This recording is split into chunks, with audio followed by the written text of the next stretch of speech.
Well, hello everyone, and welcome back to another Blu-ray collection, well not collection, a haul video. Haven't done one of these in a few months, so I have quite a bit of stuff here to discuss. Plus, I had a birthday, and so I got some stuff for my birthday.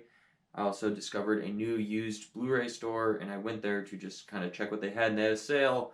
Buy one, which they're like $5 or $6, get one for $1. And so I was like, OMG, this is cool. So I got quite a bit of older stuff, not all new releases from that. So that was pretty cool. So anyways, I have quite a bit to talk about today. So let's kick it off. Starting with the two seasons of TV I picked up this month. Both are season 3s, which are pretty cool. So Better Call Saul season 3. If you watched my Blu-ray collection video, 2023 edition, you know this is the only one I was missing. I ordered all, 6 seasons of Better Call Saul at the same time off Amazon. And seasons 1, 2, 4, 5, and 6 all arrived. Season 3 didn't arrive. So it finally arrived like a month after the rest of them. So yeah, I started watching Better Call Saul like a week ago, about 4 episodes in, but I've just been insanely busy, so I haven't had a whole lot of time to watch it, but I do have a free day coming up soon, so I plan to binge a bunch of Better Call Saul. So that is the show I'm currently working on watching, Better Call Saul. 4 episodes in, pretty cool. Gotta see Tuco. Then you have the new released, at least on Blu-ray, The Boys Season 3. Gen V just finished a few days ago at the time of recording this.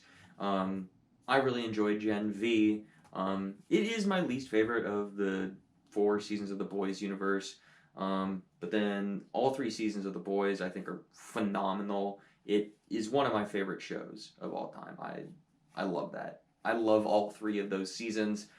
I'd pretty much, if I reviewed TV seasons on my show, I'd probably give like all of those seasons like 4.5 out of 5 or 5 out of 5. So like I fucking loved The Boys.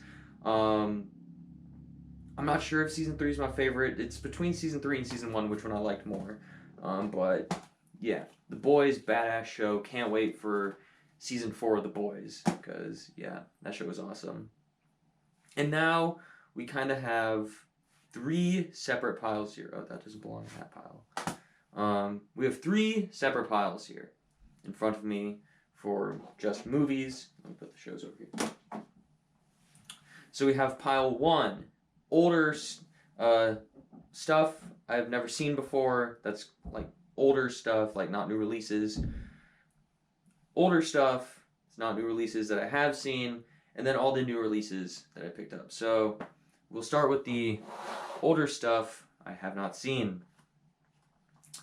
True Romance. My grandmother gave this to me for my birthday, and I really want to watch this. I can probably squeeze it in this week, honestly.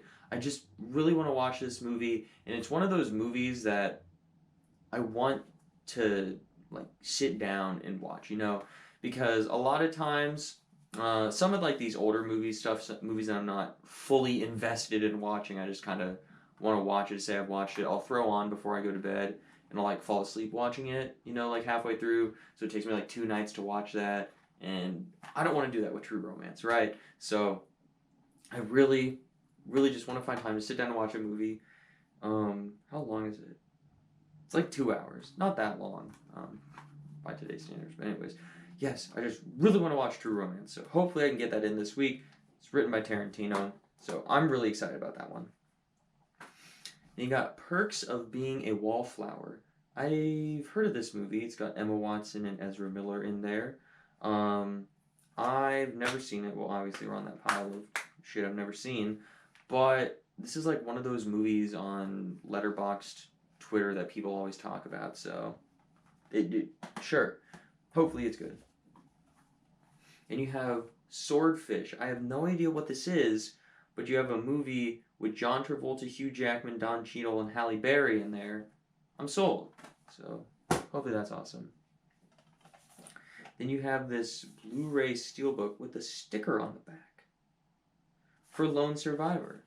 Never seen Lone Survivor, but a cheap ass steelbook was $7 for a steelbook. That is awesome.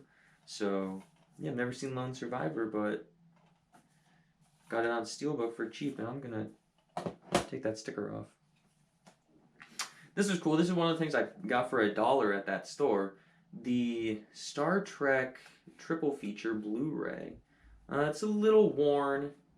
It's obviously used, but yeah, the only Star Trek movie I own is Star Trek II: The Wrath of Khan. That's the only one I own. That might be the only one I've seen. I've seen pieces of the first, J.J. Abrams directed it? Yeah, J.J. Abrams. Star Trek movie. I've seen pieces of this one, haven't seen any of these two. So I've just never watched Star Trek. Don't know why, but because there's like 6, 7 of that original run of movies. So I don't know. Maybe eventually I'll build out my Star Trek thing. They did like all the 4Ks earlier this year, but I never picked those up. But yep. So now I have some more Star Trek movies instead of just the one. Here's something cool. Movies I wanted to watch for a long time. The Blade trilogy. Yes, I found the Blade trilogy. I really want to watch these because the MCU Blade is eventually going to happen. So I'll probably check these out whenever that eventually happens, or... Well, shit. Why did I get angry and throw the Blade trilogy around? But yes, the Blade trilogy, I'll watch it eventually. I want to watch it like in the lead up to Blade, but who knows when that'll be at this point. Here's a really cool thing. 12 Monkeys. The Arrow release. I have zero idea what this movie is, but it has Brad Pitt and Bruce Willis in it. So that's pretty cool. And I don't have many Arrow releases. I really don't have a lot of Arrow. I think I have my Donnie Darko's Arrow that I have Microwave Massacre, which is an Arrow release. That might be my only Arrow releases I have in my collection. So that's pretty cool. But yes, 12 Monkeys. No idea what it's about. But what I've heard, I just hear the name 12 Monkeys. And I feel like on Letterboxd before I've seen that it's like got good reviews. But who knows? You have another movie I'm interested in, The Witch with Anya Taylor-Joy, right? I believe... Yeah, Anya Taylor-Joy. Isn't this A24?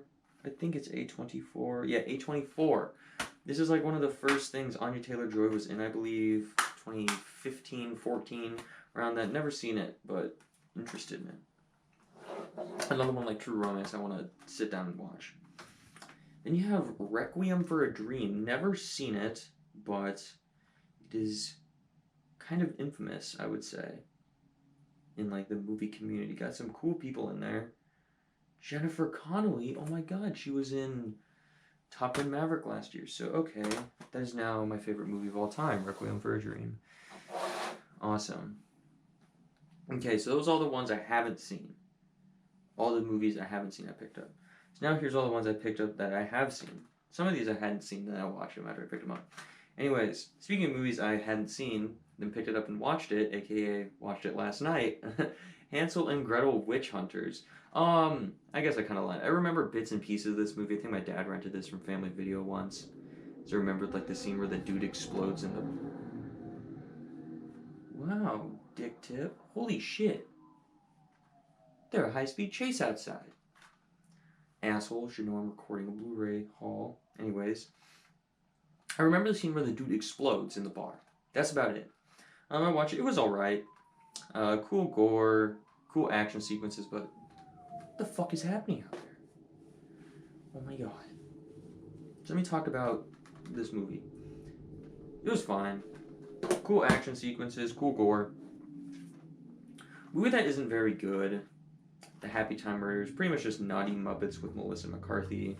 There's some entertainment value with it for what it is. It's interesting to see Muppets swear.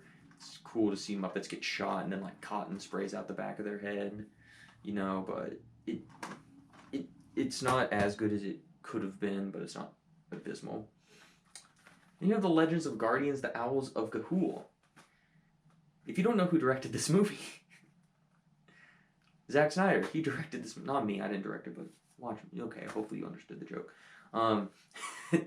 Zack Snyder, out of all people, directed this PG movie that's only rated PG, not even PG-13, just PG, rated family-friendly movie.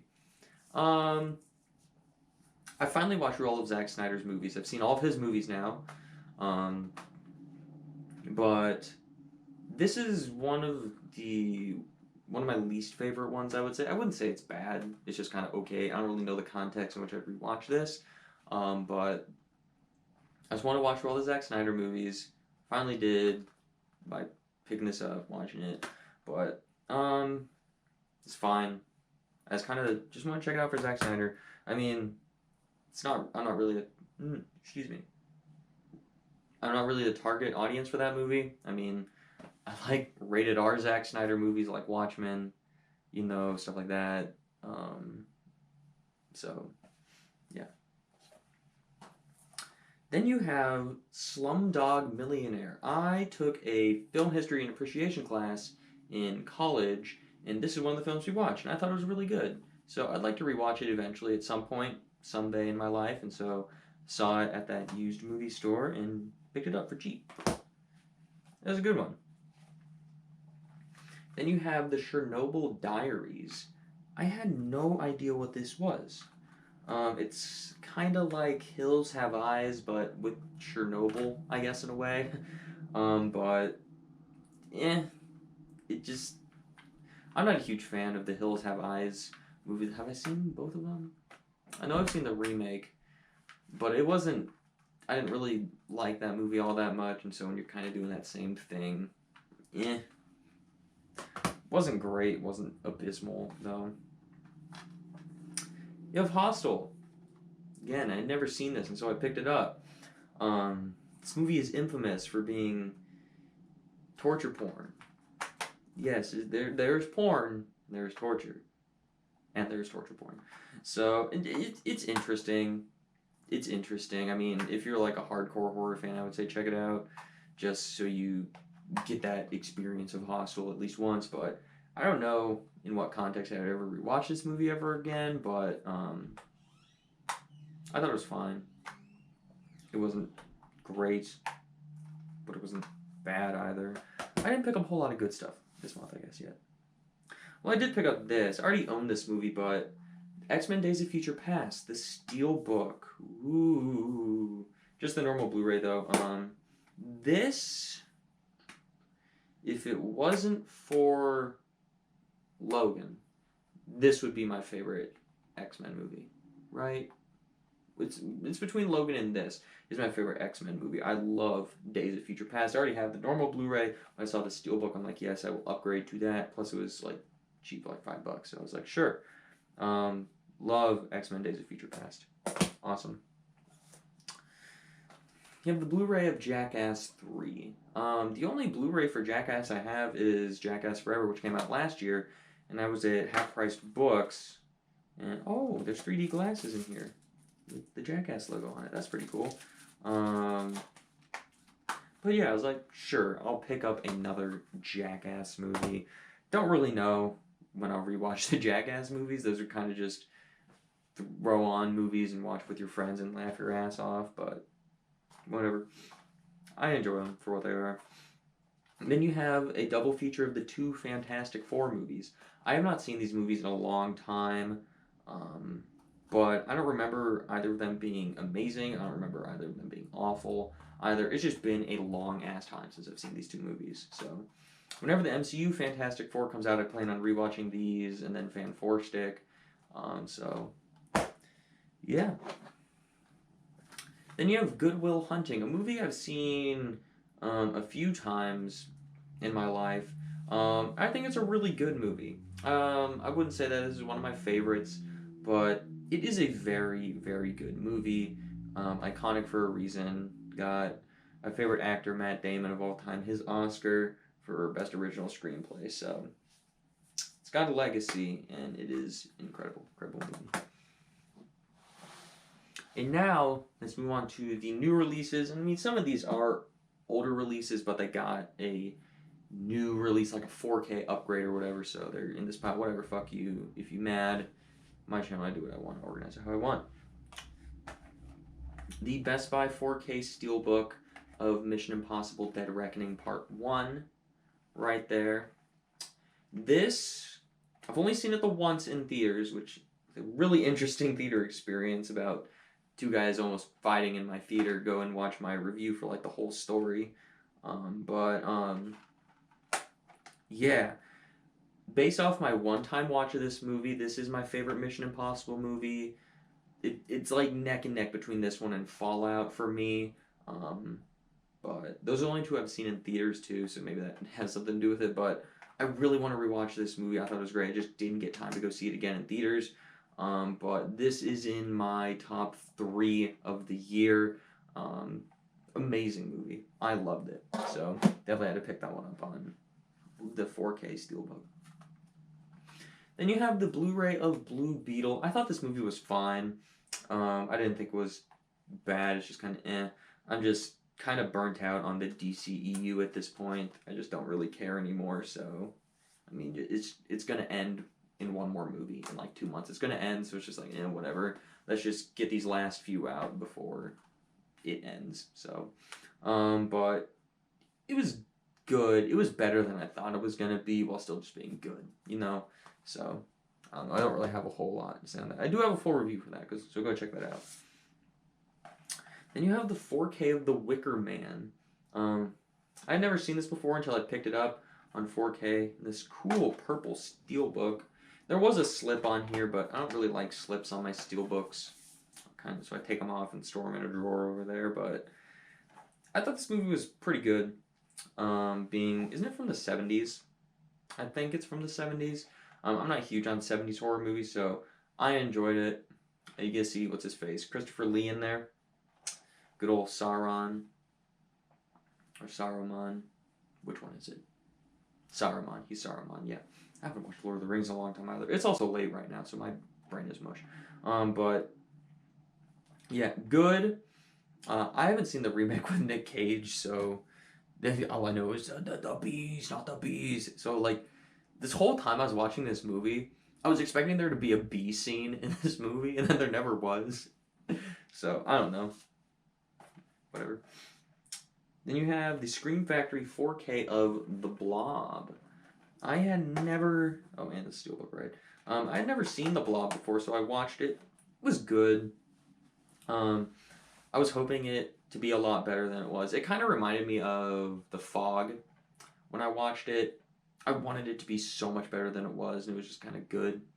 So, cool 80s horror movie has, what's her face? Amanda from the Saw movies in here. Like, 20 years before she was ever in Saw, so that's pretty cool. Then you have the Blu-ray of Last Voyage of the Demeter. I was a lot more positive on this movie than a lot of people. I'm not huge into vampire movies. It's just not my thing. But this and Renfield this year, I've both really enjoyed. So I'm in a little bit of a vampire mood right now. Maybe that's why I picked up Blade. And I think like on my Christmas list, I sent it to my grandparents. I put more vampire stuff on there. So I don't know. I'm just in a vampire mood this year because of this movie and Renfield. But I don't know. I didn't get to see this movie until a few days after everyone else saw it. Like, it got released and everyone else posted their reviews. It was not getting good reviews. And so I walked into it like, because I thought it looked interesting. And then I walked out and I'm like, that was way better than people made it out to be. Like, is it great? No, but it was entertaining and I had fun with it. So, yeah, I really enjoyed this one. So, I don't know. I'm on a little bit on an island with that one, but yeah. And you have the Blu-ray of Barbie. This is just one of the most fun movies this year, honestly. It's one of the movies that I've talked about the most with people, that I've just had the most fun thinking about and just have the most fun memories with, because me and my family went on vacation and like we had all seen Barbie and we were quoting Barbie the whole week. It was so fun. And we were playing the Barbie soundtrack the whole week. So that was a lot of fun. I've actually rewatched this movie since I picked it up on Blu-ray. It's just a lot of fun, and it's the highest grossing movie of the year. Barbenheimer fucking sweeped at the box office. That is insane. So, Yeah, a lot better than I thought it was gonna be. I thought this movie was gonna be just so stupid, honestly. Um, but I actually had a lot of fun with it. One of the bigger surprises for me this year, so had to pick that one up. Then you have the Blu-ray for Talk to Me. This movie's a little bit overhyped for me, personally. Um, Everyone's saying this is like their favorite horror movie of the year, and I'm just like, no, that was good. There are other horror movies I've seen that I prefer. It's not. It was just good. I just think this movie was a little bit overhyped for me. Wasn't it made by two YouTubers? Yeah, it was. I think their names are like Raka Raka on YouTube, I believe. So that's pretty cool. There is some cool like themes in there, some really gnarly gore and stuff, but just a little bit overhyped for me, a tad bit overrated. Ooh, that's not overrated. Prey from last year got its physical release. This movie was badass. For a streaming movie, this was really good. Honestly, they should have put this in theaters. This to me is easily the best Predator sequel that we've ever gotten.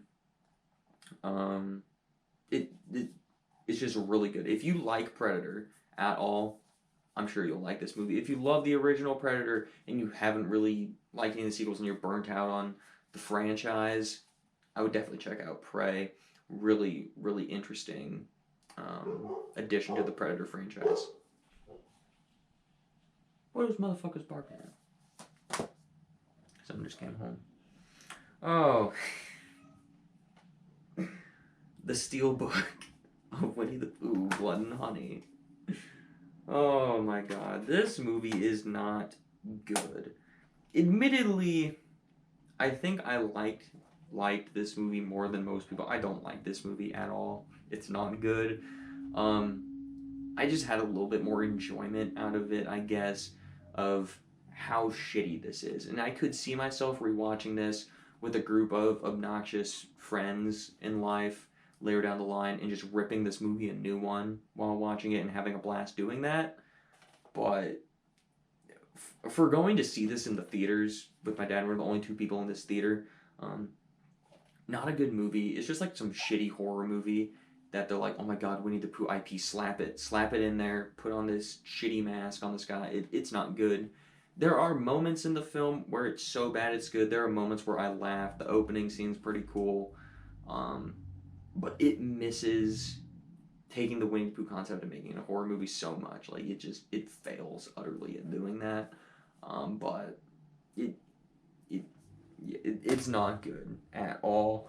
I don't know why they're making it. Well, I know why they're making a sequel because they made a fuck ton of money, but it's not good at all.